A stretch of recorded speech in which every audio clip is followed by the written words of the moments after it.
Happy New Year! Pag naririnig natin yan, tulad ng Happy Birthday, Happy Anniversary, ibig sabihin, time passed. Lumipas ang panahon. Nais kong bigkasin ang ilang mga linya sa tula na To the Virgins to Make Much of Time by Robert Herrick. Gather your rosebuds while you may. Old time is still a-flying. And the same flower that smiles today, tomorrow will be dying. Pitasin na raw ang mga bulaklak na gustong pitasin kasi lumilipad ang oras. At yung bulaklak na ngayon ay nakangiti, bukas luoy na. The glorious lamp of heaven, the sun, the higher his a-getting, the sooner will his rays be run, and nearer his to setting. Ang maningning daw na araw, habang tumataas sa bubong ng langit, papalapit na rin ang kanyang paglubog. Yun ang pag-andar ng panahon, laging umaandar. Time flies though it has no wings. At hindi ito napipigil, tuloy ng tuloy. Pag sinasabi nating Happy New Year, Happy Anniversary, Happy Birthday, anong ibig sabihin natin? How can one be happy? By having a happy new mind. Sapagkat ang kaligayahan, ang kasiyahan ay nasa paraan ng pag-iisip. At yan ang pamagat ng ating pag-aaral ngayon sa pagbubukas ng isa na namang bagong kabanata ng buhay ng isang bagong taon. Happy New Mind. People are born. People grow old. People grow up. And then, people die. Yan ang katotohanan ng buhay na hindi naman napalitan mula noon hanggang ngayon. The older you grow, the more people you know die. The more funerals you attend. Kaya nalalaman mong medyo nagkakaedad ka na, padami ng padami sa mga dating mo ng contemporaries o kilala, ang nag-iisa-isa nang umuuwi sa Diyos. At parami ng parami ang mga pagdalo mo ng mga libing at kung ano-anong mga lamay at kung ano-anong mga memorial services. Sa buhay kasi sa una, kayo ang grade 1. Yung batch mo, paggising ng iyong isip, grade 1 ka, may mga lolo at lola, tatay at nanay, may mga uncle at auntie. Pagdating ng panahon, kayo na ang uncle at auntie, batch nyo na ang tatay at nanay, then nagiging kayo ang mga lolo at lola, and sooner, kayo na ang graduating class. Na kung sino yung mga matatanda ng bata ka na nagsisimulang sumakabilang buhay, pagdating ng panahon, kayo na pala ng batch nyo ang nasa departure area, waiting for your boarding call. Job 34:15, all humanity would perish together, and mankind would return to the dust. Hindi dapat ikalungkot.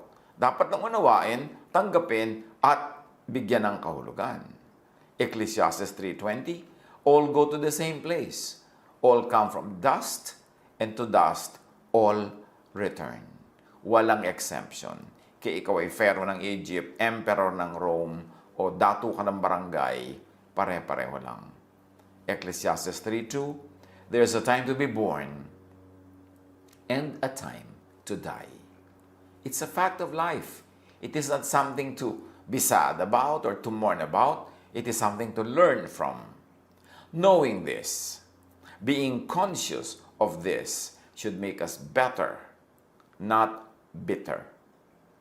Better at time and energy planning and management.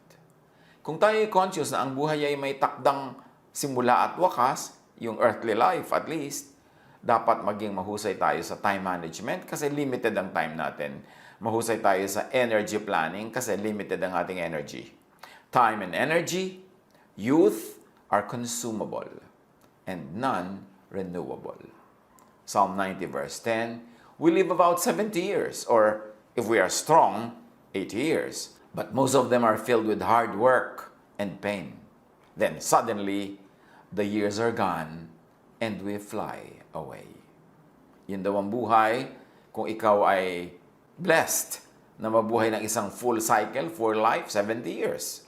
At kung may bonus, dahil malakas ka, 80 years. More than that, super bonus na, huwag ka na lang yung masyadong, halimbawa, may sakit na yung quality of life, kulang-kulang na. So, ano ang mahalaga sa buhay? It's not the years in your life, but the life in your years. Hindi nadadaan ang buhay sa haba ng mga taon, kundi sa uri ng kalidad ng buhay na ating nalasap. So ang tanong, to have a happy life, and even a happy ending if you must, paano susulitin ang buhay? Paano magiging maximum ang ating paglasap ng blessing sa buhay? As we always say, minimize pain. Don't spiritualize or glamorize pain. Huwag mag-volunteer to be going through pain. Huwag maghanap ng pain sa buhay. Huwag din itong ipataw sa iba kung hindi kailangan. Huwag laging hanapin at daanan ang pagdurusa. Minimize it. Kayo na ang bahala mag-isip kung paano nyo i-minimize ang pain. Halimbawa, may hinihigang kayo na ang mga spring ng kama nyo tusok-tusok, nakatusok sa likod yung magdamag. How do you minimize pain? Either magpalit ka ng kutsyon o maglagay ka ng mas makapal na sapin o kung ano man gagawa ka ng paraan, but you minimize pain. Don't suffer needlessly. Pag naiiwasan ang pain, iwasan. Pag nababawasan, bawasan. Ano man yon? Pain sa body, pain sa spirit, pain sa emotion, pain sa relationships. Maximize pleasure. Don't demonize pleasure tulad ng ginagawa ng maraming relihiyoso. God gave us all the nerve endings in the correct places so that those nerves will be tickled, titillated, and satisfied. God ang nagbigay ng ating body, God ang nag-design ng ating systems, kaya makikita natin we were designed for pleasure because God likes us to enjoy the life that He gifts us with. And then, of course, do the most good. Yan ang gagawin natin sa buhay. Minimize pain, maximize pleasure, do the most good. Balikan natin yung minimize pain para sulit ang buhay. Ecclesiastes 2:22-23. What do people get from all the toil and anxious striving with which they labor under the sun? All their days, their work is grief and pain. Even at night, their minds do not rest. This too is meaningless.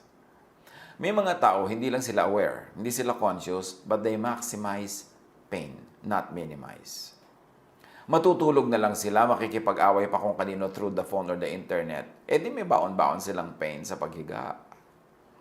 May holiday, may magandang season to be happy, doon pa makikipagkala sa boyfriend o girlfriend, doon pa makikipagkasira sa asawa, doon pa makikipag-away kung kanino, di na-maximize yung pain imbes na minimize. Meron na ngang sakit, may kalungkutan na nga, makikipag-away pa, mga away pa, na ma-maximize yung pain kasi dumadami ang mga nahihirapan at nasasaktan. Minimize pain in your life. Kayo na mag-isip kung paano. Huwag ninyong laging hanapin, laging i-idolize, i-idealize ang pagdurusa. And then, of course, as we said, maximize pleasure. Proverbs 10:22, the blessing of the Lord brings wealth without painful toil for it. So, kita nyo, ang gusto ng Lord talaga, mabless tayo with wealth without much pain. If possible, in a painless way. Yun ang kalooban niya para sa atin. So, maximize your pleasure. Pag may ibinibigay sa yung pleasure ang Diyos, huwag kang mag-guilty. Enjoyin mo. Learn how to share, but then enjoy your part of it. Psalm 16:11, you make known to me the path of life. You will fill me with joy in your presence. Ganun ang Diyos, mabait, with eternal pleasures at your right hand, dagdag pa ng Psalm. Ecclesiastes 2:10, I denied myself nothing my eyes desired, sabi ni Solomon. I refused my heart no pleasure. My heart took delight in all my labor, and this was the reward for all my toil. So basta pinaghirapan mo, deserve mo, hindi mo ninakaw, hindi mo inagaw, enjoy whatever life gives you. Yet many religious people demonize Solomon and even His wisdom. Kasi ang gusto nila, suffering and pain, ginaglamorize nila, may premyo ka sa langit pag nagdusa ka, sa langit ka na mag-enjoy, huwag dito sa lupa. Kung ayaw ng Diyos na mag-enjoy ka sa lupa, bakit ka niya binigyan ng mga nerves and nerve endings for pleasure? Intent ng Diyos na magkaroon ka ng pleasure. Obvious na obvious yan sa design of the human body. And don't forget ang sinabi natin, how do you maximize life? Do the most good. All the good that you do is a thank you note to God. And also, it is another investment for other things that are coming our way because we plant good, therefore, we will harvest good. Psalm 34:14, turn from evil and do good. Seek peace and pursue it. And Galatians 6:9, let us not become weary in doing good, for at the proper time, we will reap a harvest if we do not give up. Gumawa ng mabuti para umani ng mabuti. At huwag mag-guilty na pag gumagawa ka ng mabuti, meron ka ring iniisip na aani ka. Kaya ka nga nagtatanim para umani. Hindi ka dapat mag-guilty for that. Natural lang yun. So, huwag magsawa sa paggawa ng mabuti dahil ang lahat ng ginagawa nating mabuti, babalik din sa atin. At kung hindi man bumalik, nakagawa tayo ng mabuti dahil na-advance na yung buti na ibinigay ng Diyos. Doon tayo kumuha ng lakas para gumawa ng mabuti. So, pasulitin ang buhay. Fill life with happy periods. Childhood, youth, early adulthood, adulthood, senior years, retirement, and all that. Fill life with happy years, months, weeks, days, hours, minutes, moments. Hanggang kaya magsaya. Umimbento ng saya, gumawa ng saya, gumawa ng ginhawa, gumawa ng kung anong masarap, lasapin ng masarap. Yun ang magandang kalooban ng Diyos para sa atin. Hindi niya tayo nilikha para pagdusahin, para pagtiisin at para pahirapan, hindi sa dista ang Diyos. So huwag nating isipin na yung itinuturo ng maraming religious thought na magdusa ka, magtiis ka, yun ang kagustuhan ng Diyos. Madalas yun lang ang gusto ng religion kasi gusto niya yung mga non-complaining, non-stop workers for religion, kaya ginaglamorize ang pagdurusa. Pero ang Diyos, gusto niya tayo nagpapahinga, tayo ay nag-enjoy. And help others do the same with their lives. Enjoyin mo ang buhay na ipinapahiram sa ng Diyos at hayaan mo, payagan mo, tulungan mo pa nga ang iba na ma-enjoy din nila yung buhay nila na ipinapahiram sa kanila ng Diyos. Let spirituality and religiosity add to your enjoyment of life, not subtract from it. Huwag nating hayaan na ang ating pagiging relihiyoso ang magtanggal ng ligaya, ng sarap ng buhay. Dapat nga yung ating religious belief, yung ating spirituality, ang lalong maghanda sa ating puso at isip para tumanggap ng mga pagpapala ng Diyos, para ito'y makita, ma-appreciate at ma-share pa sa iba. John 10:10, anong sabi ni Jesus? The thief comes only to steal and kill and destroy. I have come that they may have life and have it to the full. Nakita niyo ang intention ni Jesus para sa atin? Sabi niya, ang magnanakaw, at hindi ako yon ha, sino ba yung magnanakaw mamaya? Tangkain natin kilalanin. Ang magnanakaw, walang ginawa yan, kundi magnakaw, pumatay at manira. Sabi niya, kaya ako dumating para magbigay ng buhay. Buhay na punong-puno, makulay, masaya, puno ng musika, puno ng pag-ibig. Yung John 10:10 na yan, sino yung the thief? Let's read it. At least for our purposes now. The thief is Pharisaic religiosity. Misguided spirituality kasi yan ang nagnanakaw sa tao ng pleasure, ng ligaya at nag-glamorize ng pain and suffering. So the thief could be Pharisaic religiosity, yung type of brand of religiosity ng mga Pharisees, misguided spirituality, always demonizing pleasure and glorifying pain. So the thief comes only to steal and kill and destroy. I have come that they may have life and have it to the full. At meron tayong strong basis for thinking na yung thief referred to by Jesus are the Pharisees. Religiosity, legalism, kasi yun ang lagi niyang tinuligsa nung siya ay nandito sa lupa at nagtuturo. How to have a happy life? Have a happy mind. Have a happy heart. Because everything comes from the mind and the heart.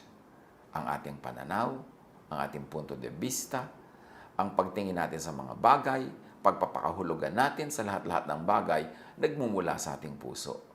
Make your heart and mind the kingdom of God, the kingdom of heaven. Yung iba naman kasi, lagi ang itinuturo at ipinipilit nila ang kingdom of God, ang kingdom of heaven, na nandun sa pagkalayo-layong kung saan. Na kailangan puntahan mo yon. Ang daan, mamatay ka muna. Ang daan, magdusa ka. Ang daan, patungo sa kalangitan, sa kaharian ng Diyos, ay puno-puno ng tinik, ng dawag, ng pagdurusa, ng hinagpis. Kaya tinanong si Jesus sa mga Pharisees tungkol dyan sa kingdom of God. Luke 17:20-21. Once, being asked by the Pharisees when the kingdom of God would come, ibig sabihin, kailan darating ang kaharian ng Diyos? So sa kanila, ang kaharian ng Diyos ay isang bagay na darating at a specific time, isang uri ito ng system o lugar na kailangan na ipuntahan o kailangan na ipababa ng Diyos para mapuntahan ng mga tao. So sabi nila, once, on being asked by the Pharisees when the kingdom of God would come, Jesus replied, "The coming of the kingdom of God is not something that can be observed, nor will people say, 'Here it is,' or 'There it is,' because the kingdom of God is in your midst, is within you, is in you." Sabi ng mga religious leaders kay Jesus, kailan ba darating ang kaharian ng Diyos? Sabi ni Jesus, aba, kayo naman. Hindi naman o-observe ang pagdating ng kaharian ng Diyos kasi hindi naman ito something. Hindi ito isang object. Hindi ito isang lugar. Hindi ito isang structure.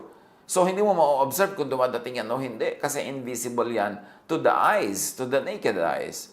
Sabi niya, hindi mo pwedeng sabihin, nandoon ang kaharian ng Diyos o nandito ang kaharian ng Diyos. Sa amin kayo pumunta dahil kami ang kaharian ng Diyos. Sabi niya, ang kaharian ng Diyos ay nasa inyo. Nasa kalooban nyo, nasa puso ninyo. So kung tutusin sa ating simple illustration, the kingdom of God is in you, it is in your brain, it is in your mind, it is in your heart, it is in your feelings, it is in your thoughts. Pag ang Diyos na ipinakilala ni Jesus, hindi yung mga ipinapakilala ng Pharisees, kaya nga ipinadala si Jesus para ituwid yung maling pagpapakilala ng mga Pharisees tungkol sa Diyos. Pag ang Diyos, ang kalooban ng Diyos, ang kapangyarihan ng Diyos, ang pag-ibig ng Diyos, na dala ni Jesus, ay naghari sa ating isip, pag-iisip, paraan ng pag-iisip. At naghari sa ating puso to the point that we are affected emotionally, that our feelings and emotions are godly. Yun ang pagdating ng kaharian ng Diyos. Na ang kaharian ay hindi isang lugar, hindi isang structure, hindi isang religion, kundi a state of mind, a state of heart, where the will of God happens, blossoms, and bear fruits. So know, develop, enrich the kingdom of heaven in you. The kingdom of heaven in your heart and mind. The kingdom of God in your thought and feelings. So kung ang Diyos ang nag-aahari sa iyong isip at damdamin, you have the kingdom of God na tinutukoy ni Jesus. At sa sinabi niyang, gather for yourselves treasures in heaven, anong kahulugan nun?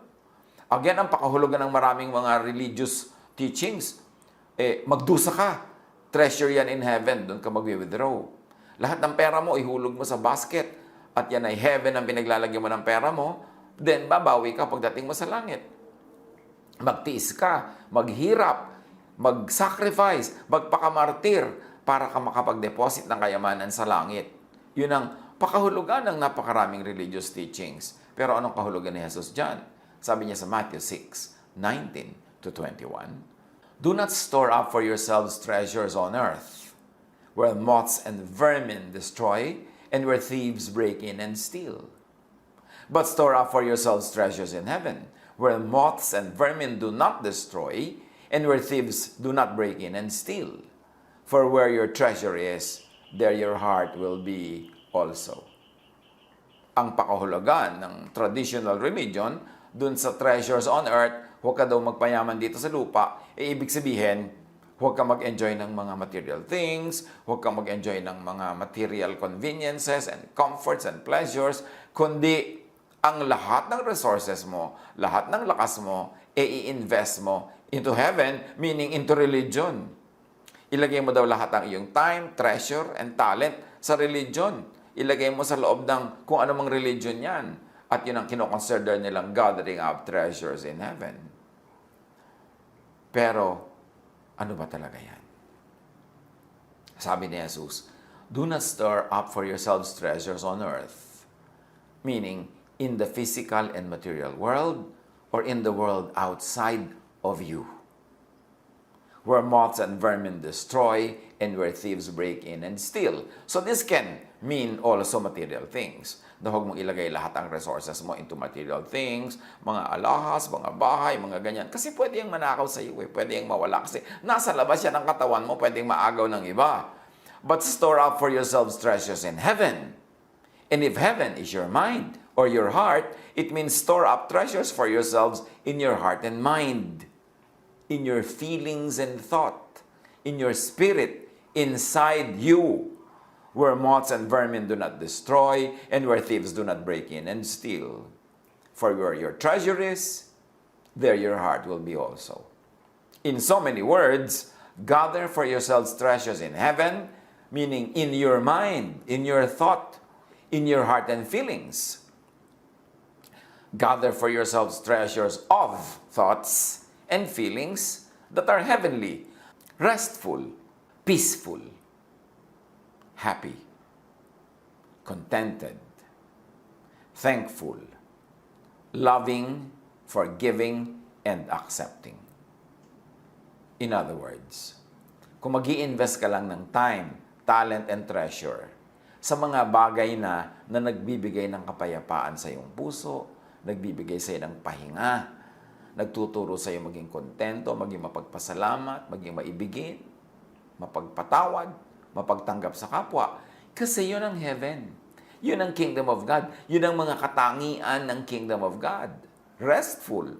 So, imbes gathering for yourself treasures on earth, halimbawa, sobra kang gusto magpayaman, sobra ka nagiging sakim, sobra ka nang hindi nagpapahinga, nagkakasakit ka na, nalalayo ka na sa mga mahal mo sa buhay, wala ka na yung oras together, yun ang treasure on earth. Tapos nananakaw naman ng iba yun. Nawawala din yung ng treasure. Sabi, huwag yun ang unahin mo. Ang unahin mo, payamanin ang iyong puso at isip ng mga kayamanang panglangit. Ibig sabihin, kapayapaan, katahimikan ng loob, kababaang loob, pagmamahal. So, yun ang pagbubuhusan mo ng iyong time, talent, and treasure.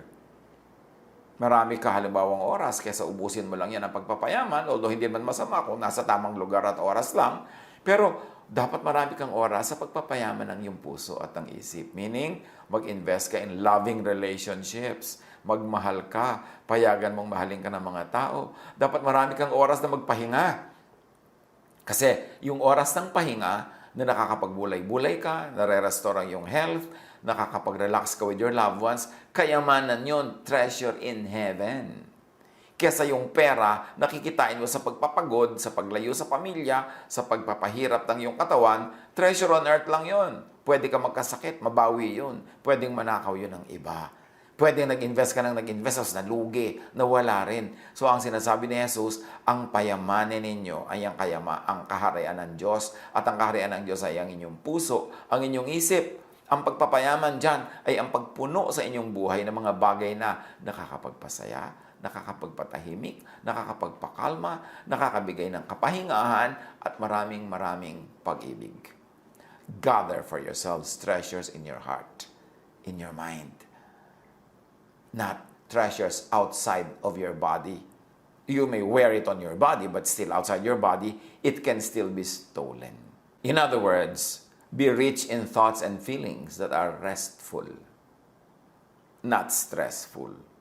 So kung yayaman ka nga, magkakapera ka nga, pero stressful, huwag na, piliin mo na lang yung restful. Kasi mayaman at mahirap, namamatay din. Hindi naman laging mas mahaba ang buhay ng mayaman. Pero kung namatay ka na agad, tapos yung buhay mo puro stress, kulang sa rest, di ba lugi ka?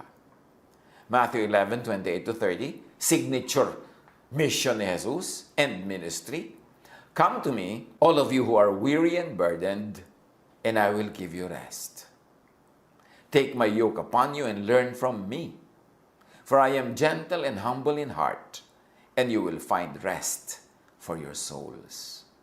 For my yoke is easy, and my burden is light. This is Jesusness. This is salvation. Salvation from the world. Salvation from stress, from anger. Salvation from strife. Salvation from war and warfare with many people. From competition. Salvation from a very, very hard and stressful life. See how Jesus emphasizes rest? At magiging restful ka lang kung hindi ka greedy. Kung hindi ka magpapadaya sa mundo na gusto mong puro kayamanan na pang material lamang, to the point na nagdurusa ka na ang iyong katawan, ang iyong kalusugan, ang iyong emosyon. Is it worth it?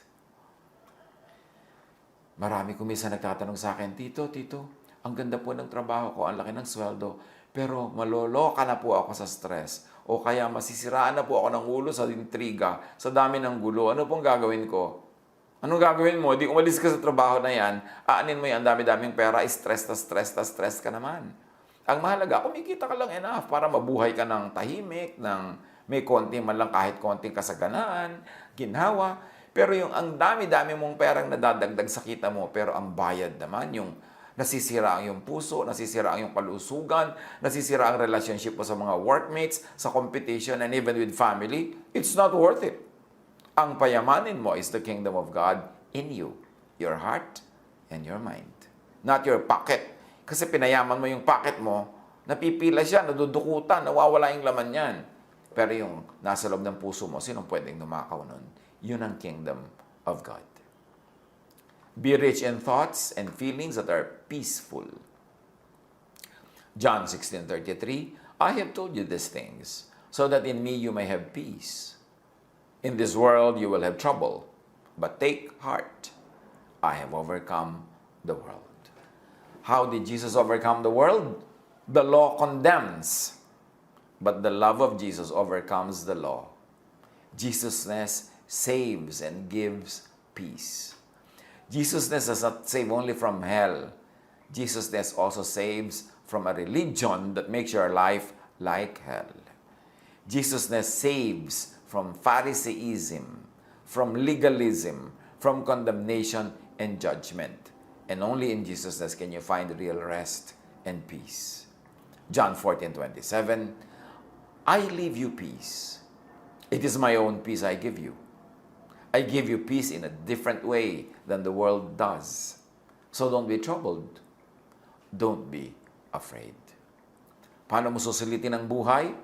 Be rich in thoughts and feelings that are happy. May choice ka kung isipin mo malungkot o masaya. Palulungkotin mo o pasasahin mo ang iyong buhay. Palulungkotin mo o pasasahin mo ang iyong kapwa. Nasa style mo yan. John 15:11, I have told you this so that my joy may be in you and that your joy will be complete. Yan ang kalooban ng Diyos through Jesus. Maging joyful, maging happy tayo. And yet many people invite loneliness and sadness. They burn bridges instead of build walls. They destroy relationships instead of build them up. Nag-everything or nothing sila sa buhay, and usually they end up with nothing. Hindi sila marunong makontento with something, with a little something. Gusto nila everything. So ang nangyayari, natatalo sila sa kanilang mga sugal na pinapasok sa buhay, hindi nagiging everything, nagiging nothing. At kahit maging everything pa, kaya mo bang dalhin ang everything? May stress ka to maintain and to keep everything. So, godliness with contentment is a great gain. Be rich in thoughts and feelings that are contented. 1 Timothy 6:6, godliness with contentment is a great gain. Even in the game of love, even in romantic love, maraming pain because people are never contented. May pagmamahal na sila ng asawa nila, gusto nila agawin pa yung pagmamahal ng asawa nila para doon sa magulang, para doon sa kapatid, para doon sa anak, para doon sa sports o hobby. Gusto nila Sa kanila lang umikot ang mundo ng minamahal nila. Solohin nila, maging kanila ang lahat. Hindi sila makontento sa a slice of their loved one. Gusto nila yung buong-buong loved one. How can that happen? Are you big enough to feel the whole heart of your loved one? Hindi ka ba magiging humble enough to accept na hindi mo siya kayang punuin? Kailangan din niya ng ibang tao?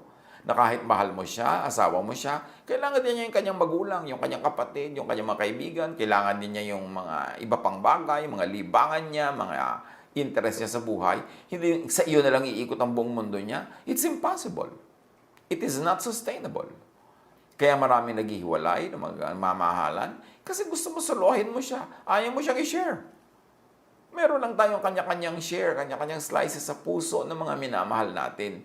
Kasi malaki ang puso ng tao. Maraming kailangan para ito mapuno. Hindi ito kayang punuin ng isa lamang. It's an illusion to think that you can fill the heart of your loved one or your loved one alone can fill you.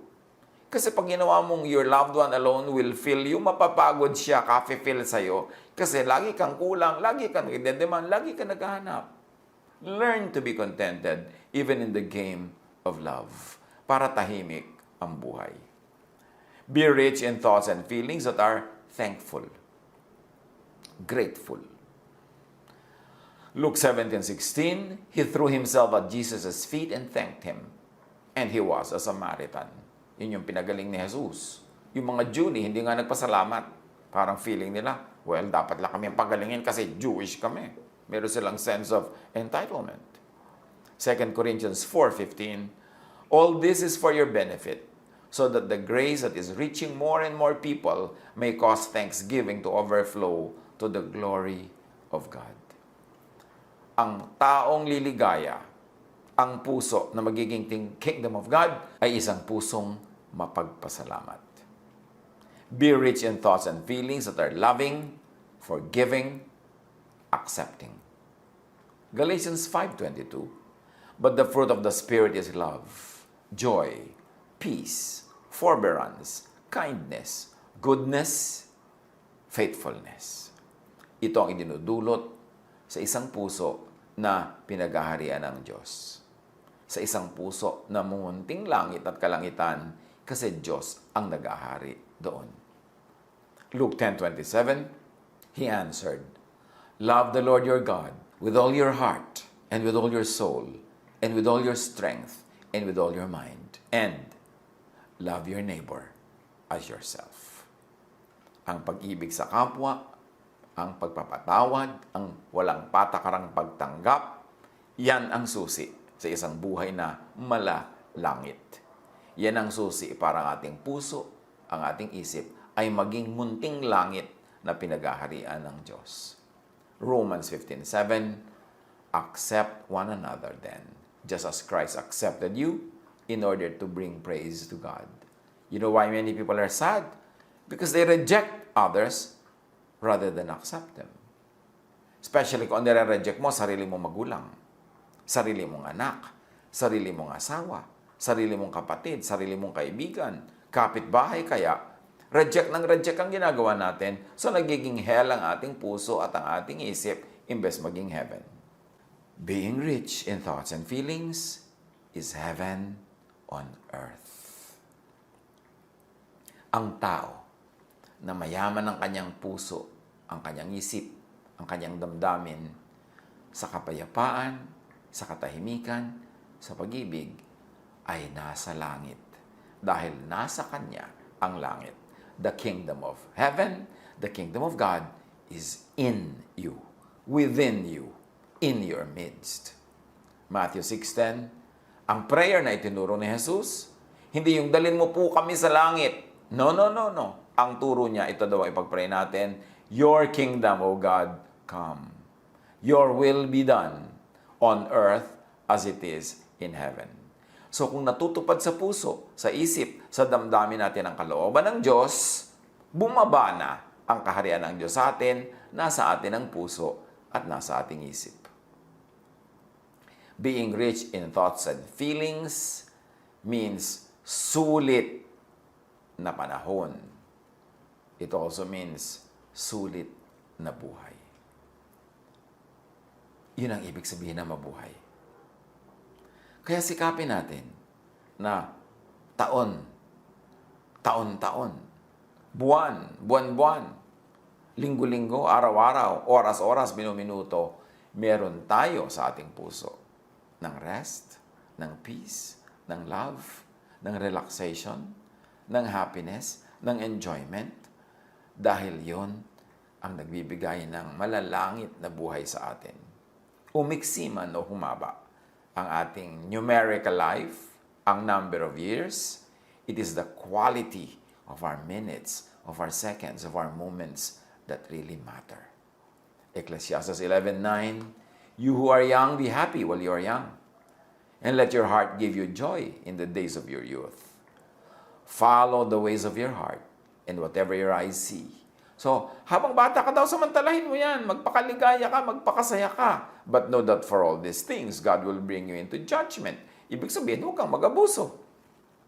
Huwag masirain ang sarili mo, ang buhay ng iba. Basta't mag-enjoy ka lang sa tamang paraan, sa magandang paraan, do it all. It is God's will for you. Huwag ka lang lalampas, huwag kang aabuso, kasi merong consequences pagka ikaw ay lumampas. Ecclesiastes 2:10, sabi ni Solomon, I denied myself nothing my eyes desired. I refused my heart no pleasure. My heart took delight in all my labor, and this was the reward for all my toil. Work, enjoy the fruits of your work, share the fruits of your work. Minimize pain, maximize pleasure, do the most good. How to have a happy new year? How to have new and happy anniversary? How to have a happy new life? Have a happy new mind. Nasa pag-iisip natin ang lahat ng yan. Sabi sa Romans, be changed by the renewing of your mind. Kung laging malungkot ang ating buhay, reviewin nyo, baka malungkot kayo mag-isip. At kung iniisip mo, you attract it into your life. Kung lagi nalang negative, baka negative ka kasi mag-isip. Sa isip, nagmumula ang lahat. At ang isip natin ang magnet na uma-attract kung ano man ang ating iniisip. So watch what you think of, what you think about. And fill life with happy periods, years, months, weeks, days, and hours, minutes, moments. Fill life with happy thoughts, with happy feelings. That is heaven on earth. Ecclesiastes 12:7, your body came from the earth, and when you die, it will return to the earth. But your spirit came from God, and when you die, it will return to Him. So huwag ikatakot ang kamatayan, pagbalik lang yan sa Diyos. Live and pass on without regrets. Minimize pain, maximize pleasure, and in maximizing pleasure, take risks. Don't play it too safe. Hindi naman nakakamatay na sumubok. Kung may konting risk, take the risk. Kasi ang laki ng pwede mong mapanalunan na premyo kesa sa you play it too safe, hindi ka lumabas sa kuweba, buong buhay mo nasa loob ka ng kuweba. Hindi ka nag-enjoy. Kung nadapa, bumangon, nasaktan, pagalingin ang sugat. Ganun talaga. But you have to take risks. Kaya ulitin natin yung mga lines ng To the Virgins to Make Much of Time by Robert Herrick. Gather your rosebuds while you may. Old time is still a-flying, and this same flower that smiles today, tomorrow will be dying. Pitasin mo na ang mga bulaklak na mapipitas mo sapagkat dumaraan ang oras. Itong bulaklak na nakingiti ngayon, tomorrow maluluoy na yan. Kaya pitasin mo na ngayon, amuyin mo na ngayon, simsimin mo na ang bango ngayon pa lang. The glorious lamp of heaven, the sun, the higher he's a-getting, the sooner will his rays be run, and nearer his to setting. Ang araw, habang papaakyat doon sa bubong ng langit, papalapit na rin sa paglubog. So, samantalahin mo ang panahon kasi lumalakad yung araw, hindi yung titigil. Lulubog yun sa oras ng paglubog. Dapat may nangyari na sa iyong maghapon. The age is best, which is the first, when youth and blood are warmer, being spent the worst, time still succeed the former. Pinakamabuti daw habang bata ka, gawin mo ang lahat ng kaya mong gawin bilang bata kasi mainit pa ang iyong dugo, malakas pa ang iyong katawan, may gana ka pa. Dahil pag hindi mo yan sinamantala, lilipas din ang iyong kabataan, magiging matanda ka rin, at magtatagumpay ang oras, magwawakas ang iyong buhay, baka naman sa mga paglubog ng araw sa iyong buhay, ay punong-puno ka ng pagsisisi at mga regret sa mga bagay na hindi mo nagawa. Mas madalas pinagsisisihan yung hindi nagawa kesa sa nagawa. So, do it. Basta alam mo na hindi yan masama. Kahit pa nga kuminsan, may mga unknown pala na nagkaroon ka ng mga damages, nagkaroon ka ng mga wounds, eh, ganun talaga buhay. Huwag mo lang sadyain na gumawa ng mali. Pero habang maganda ang iyong alam, malinis ang iyong intensyon, do it. Because time is passing you by. Hindi na babalik ang nawalang panahon. Then be not coy, but use your time. And while you may, go merry. For having lost but once your prime, you may forever tarry. So huwag ka daw maging mahiyain. Samantalahin mo ang oras at hanggang kaya mo daw mag-asawa ka. Remember, itong tula na ito ay period poem. Matagal na to, na nung araw, ang tunay na kaligayahan lang ng tao ay mag-asawa. So ang sinabi, mag-asawa ka. Pero ngayon sa panahon natin, hindi lang dyan nakatali ang buhay sa pag-aasawa. Maraming ibang uri ng kaligayahan. Ang point lang, habang kaya mo, habang bata ka, may lakas ka, may gana ka at sigla, gawin mo na. Dahil pag nawala na daw ang iyong lakas, nawala na ang iyong kabataan, nawala na ang iyong gana, baka magsisi ka hanggang sa wakas. Do the most good, then leave your earthly body and meet your Maker. Huwag malungkot na namamatay ang mga tao sa ating paligid. Pinanganak sila, mamamatay sila. Pinanganak tayo, sa kabilang buhay tayo.